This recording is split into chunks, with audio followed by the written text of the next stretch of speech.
Hola, ¿cómo están? Nos volvemos a encontrar y en esta oportunidad vamos a hablar acerca del respeto y la protección de los derechos. Como hemos ido conociendo, la protección de los derechos es fundamental. Por lo tanto, es necesario conocerlo y hoy vamos a concentrarnos, ¿cierto?, en el respeto de los derechos de las personas, ¿ok? Entonces vamos.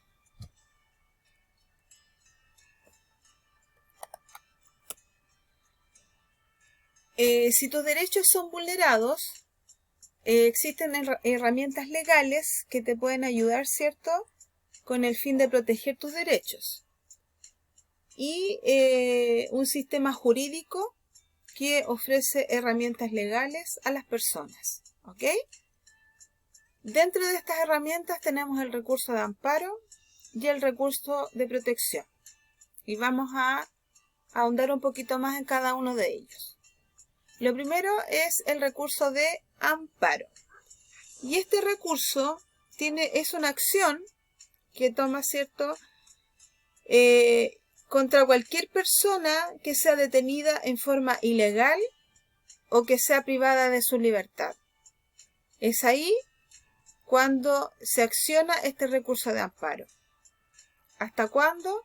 Hasta que se investigue, ¿cierto?, el porqué de su privación o de su vulneración.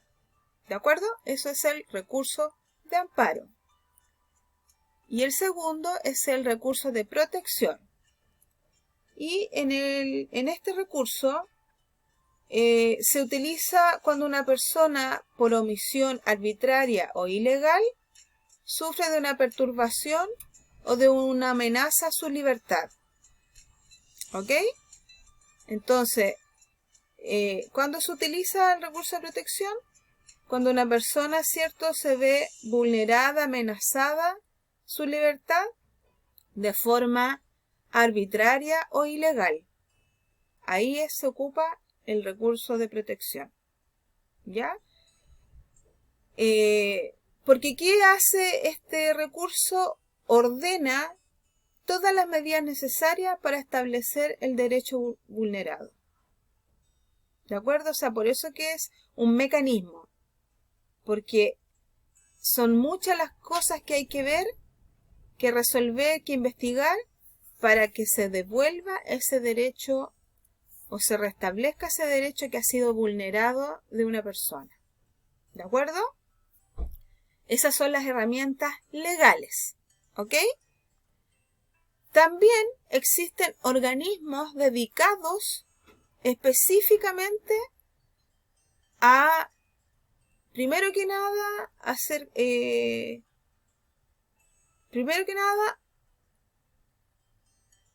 que se respeten y se valoren los derechos de las personas.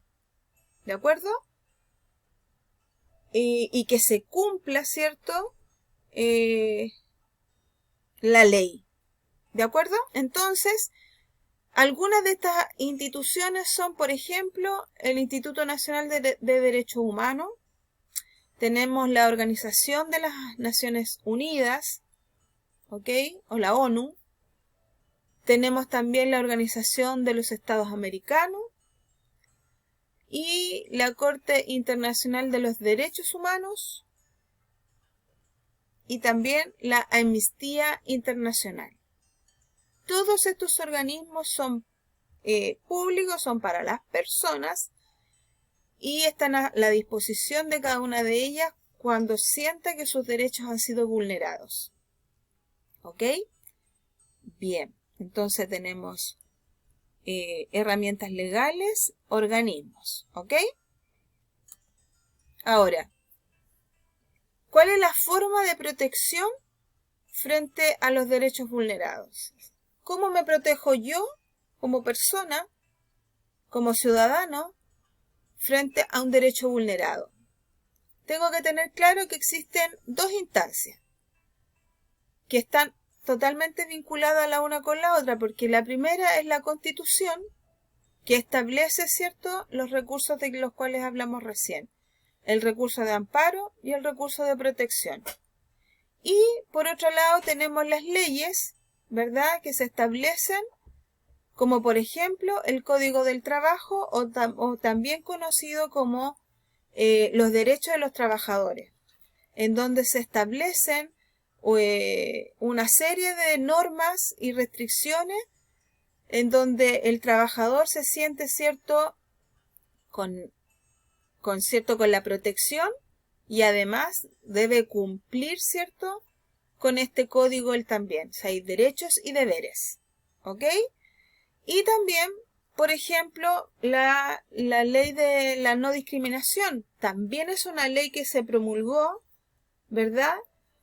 Que se conoce como la ley 20.609, que es la ley Zamudio, que instaura, un mecanismo judicial donde toda vez que se cometa un acto discriminatorio, establece un proceso con medidas sancionatorias, ¿ok?